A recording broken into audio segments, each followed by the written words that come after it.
La folie des Raptors. Bienvenue à Focus. Bonjour, ici Ray Lalonde et voici mon podcast sur la business du sport. Je vais vous parler évidemment de la folie absolue qui règne autour des Raptors de Toronto depuis 3 semaines. Et c'est parti. Écoutez bien ceci. The 2019 NBA Finals featuring the Golden State Warriors and the Toronto Raptors. Oui, c'est vrai, c'est arrivé. Ça commence jeudi soir à Toronto. Steph Curry, Klay Thompson, Kevin Durant, Draymond Green, le joueur de soutien par excellence, le coach Steve Kerr qui a gagné 3 titres avec les Warriors, quelques-uns avec les Spurs, 3 avec les Bulls de Chicago et Michael Jordan, l'ultime entraîneur de la NBA aujourd'hui. Ces Warriors-là, 3 fois champions au cours des 4 dernières années. L'année où ils ont perdu, c'est l'année où ils avaient gagné, si ma mémoire est bonne, 73 victoires en 82 matchs. Ils vont affronter nos Raptors de Toronto. 100e match en série depuis leur début. 1920 matchs en carrière. 18 séries éliminatoires, 24 saisons, puis atteignent finalement la finale de la NBA. Lors du 100e match, évidemment, le pointage 100 à 94. L'historique des Raptors, c'est que cette franchise a été fondée lors d'une expansion de la NBA en 95-96. David Stern avait une vision très claire de la NBA. C'était pas longtemps après les Jeux olympiques de Barcelone en 92 avec la Dream Team. Il voyait que le Canada avait du potentiel pour accueillir 2 équipes. Il y en a mis une à Vancouver, les Grizzlies. Il y en a mis une à Toronto, les Raptors. Les Raptors avaient un joueur étoile dès la première année, Damon Stoudemire, qui a été la recrue de l'année justement de la NBA en 95-96, mais il est juste resté pour 3 ans. Isaiah Thomas, l'ancien joueur vedette des Pistons de Détroit, qui a gagné quelques championnats avec eux. Il était le dirigeant au départ de l'histoire. Ça n'a pas été un grand succès.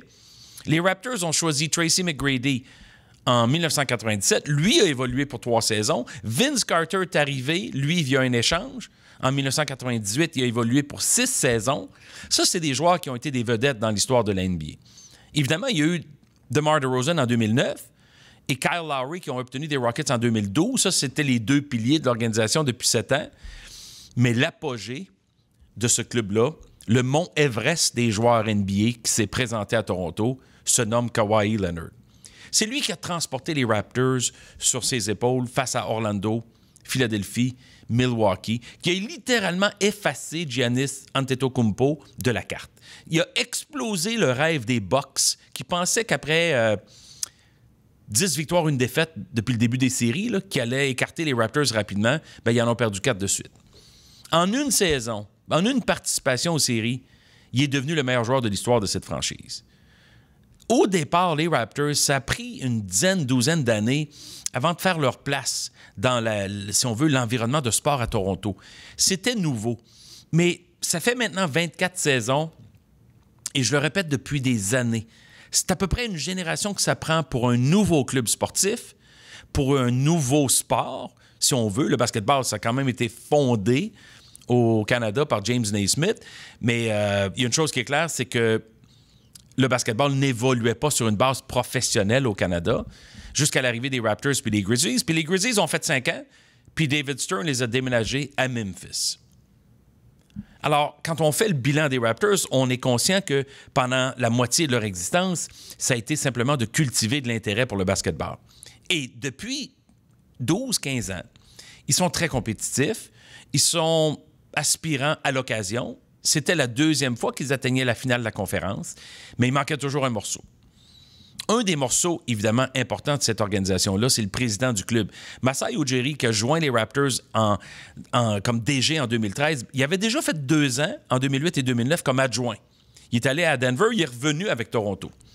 Et son engagement, c'était de rebâtir cette équipe-là. Puis c'est pas facile parce que pendant ces bonnes années-là, les Raptors, depuis 2013, affrontaient régulièrement les Cavaliers de Cleveland avec LeBron James. Puis certains vont dire que c'est à cause du départ de LeBron James que les Raptors atteignent la finale. Pas du tout. Parce que, premièrement, LeBron James n'a pas été capable de transformer les Lakers cette année. Ça a été difficile. J'enlève rien à LeBron James. C'est un des grands joueurs de l'histoire. Mais il y a une chose qui est claire, c'est que à l'âge qu'il avait, à 34-35 ans, c'était plus difficile pour lui. Et oui, il était le seul rouage des Cavaliers, mais l'équipe avait fait, si on veut, le maximum, avait gagné 1 titre, avait perdu en finale 3 autres fois, justement contre les Warriors. Je pense que les meilleurs jours des Cavaliers étaient derrière eux. Alors, arrive maintenant Kawhi Leonard avec les Raptors, et soudainement, on se rend compte de l'importance d'un joueur clé comme ça. Leonard, c'est un garçon qui est originaire de la Californie. Jouer contre les Warriors en Californie lors de la finale, ça va être quelque chose d'exceptionnel pour lui. Il a passé sa carrière universitaire à San Diego State. Évidemment, il a été drafté en 2011, mais le jour du repêchage, les Pacers d'Indiana, qui l'ont repêché, l'ont échangé aux Spurs. Et c'est avec les Spurs qu'il a connu, évidemment, tout son succès. D'abord, il a été parmi l'équipe étoile des recrues en 2012. Il a gagné le titre en 2014 avec les Spurs comme champion NBA. Et c'est lui qui était le joueur le plus utile à son équipe en 2014. C'est juste qu'au Canada, on ne le connaissait pas tellement. Mais on savait très bien qu'il était déjà un des 5 meilleurs joueurs de la Ligue. Et ça, c'est depuis 4-5 ans, régulièrement. Et j'inclus là-dedans Steph Curry, puis James Harden, puis Kevin Durant, puis LeBron James, bien sûr. Mais ce que je veux dire, c'est qu'il était à San Antonio, puis on n'a pas vraiment connaissance de ce qui se passe à San Antonio, au Canada ou au Québec.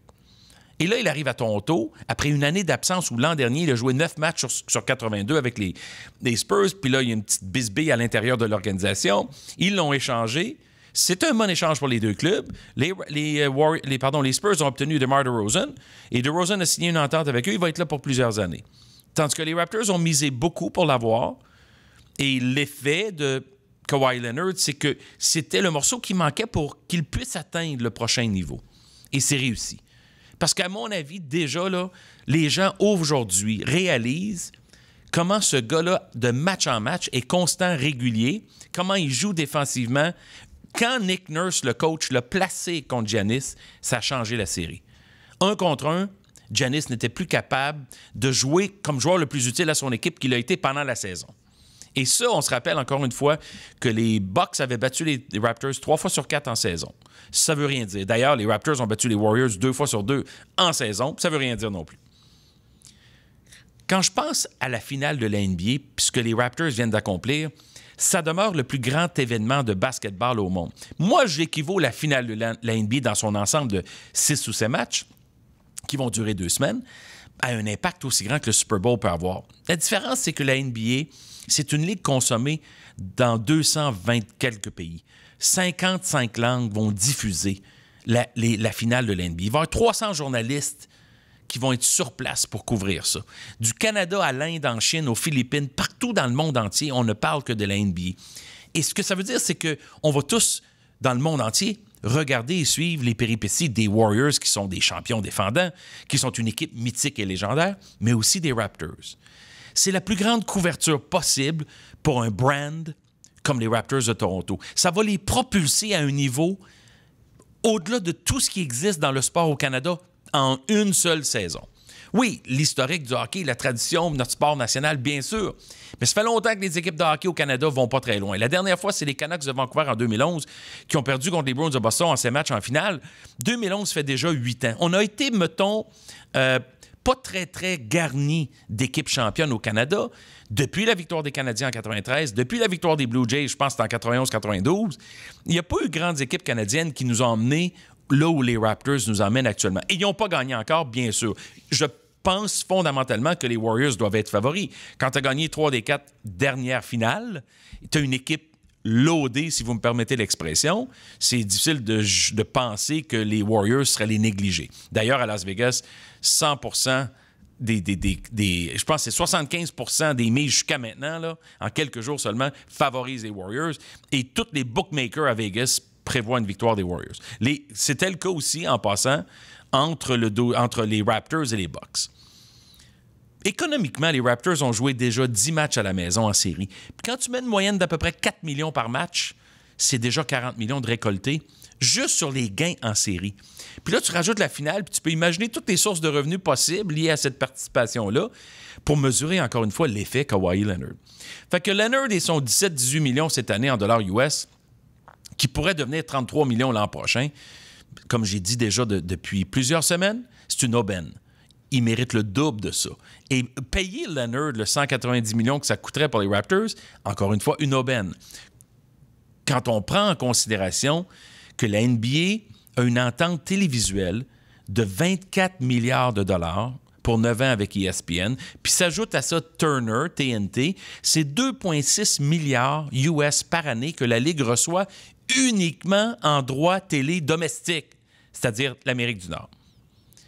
Alors, quand on redivise tout cet argent-là, il ne manque pas d'argent pour les équipes de payer des joueurs comme Kawhi Leonard. Puis ça semble un peu ridicule d'avoir des sommes comme ça, mais regardez l'effet de Leonard. Tout le monde ne parle que des Raptors de Toronto et Kawhi Leonard. Ça va être difficile pour les Bruins et les Blues d'avoir l'attention du public au Canada et des 36 millions d'habitants en finale de la Coupe Stanley en parallèle avec la finale de la NBA. J'ai vu quelques finales de la NBA de mes yeux, dont une en 93, Bulls et Michael Jordan contre les Suns de Phoenix et Charles Barkley. À Chicago, à Phoenix, dans tous les amphithéâtres. C'est absolument phénoménal. Et Toronto est privilégié d'accueillir les 2 premiers matchs contre les Warriors. Ça va être toute une série. Ne manquez pas ça. On est un peu dans le moment le plus glorieux de l'histoire du basketball au Canada. Il va y avoir de plus en plus de jeunes qui vont vouloir jouer au basketball pour continuer la poussée des Raptors et devenir des joueurs comme Kawhi Leonard. Merci d'être au rendez-vous, de me suivre sur Twitter @RealRayLalonde. Merci de partager le podcast qui est disponible sur SoundCloud, YouTube et iTunes. Encore une fois, merci de votre attention. Ici Ray Lalonde. À très bientôt.